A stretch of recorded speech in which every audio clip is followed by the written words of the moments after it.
Kadang-kadang bila kita masuk meeting kan, meeting kita 30 minit dah jadi masalah lah. Bila troubleshooter terpaksa settlekan masalah troublemaker. Troubleshooter ni duk present. Yang troublemaker boleh ke buat ni? Geng-geng kita, boleh ke staff kita faham? Yang bengong dia.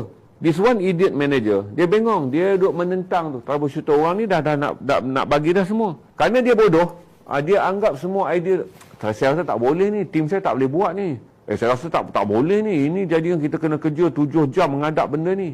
Kita pun ada juga masalah di mana kadang-kadang dalam kumpulan pengurusan. Kita point a lot of troublemaker. Lepas tu kita letak troublemaker dengan troubleshooter. Dia akan jadi clash of the titan. Kerana troublemaker mempunyai satu fikiran yang sangat di mana dia tak boleh melihat benda-benda yang pragmatic ataupun yang positif. Dia akan jadi triggered. Dia ada mental problem. Sebab dia troublemaker ni, dia ada mental problem. Di mana dia tak boleh melihat benda yang positif, vibe. Dia tak boleh melihat benda yang ada potential. Yang paling teruk, dia tak boleh lihat seorang yang lebih cerdik sedang menyampaikan sesuatu pada dia yang dia bodoh tak faham, maka dia menentang idea tu kerana kebodohan dia. Sebab itulah kadang-kadang masalah kebanyakan kecerdikan.